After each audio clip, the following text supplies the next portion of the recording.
Sebuah motor terbakar setelah terlibat kecelakaan Kamis 18 November di Jalan Raya jurusan Denpasar Gilimanuk kilometer 127 hingga 128, tepatnya di lingkungan Asri Kelurahan Gilimanuk, Kecamatan Melayu. Akibat kejadian tersebut, 2 orang yang tak lain menantu dan mertua meninggal dunia di tempat kejadian.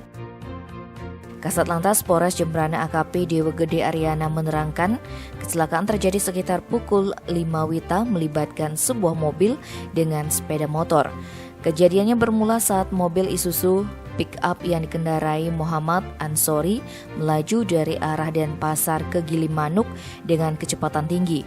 Tiba di lokasi kejadian, mobil hilang kendali dan menabrak sepeda motor Yamaha Mio yang melaju searah di depannya.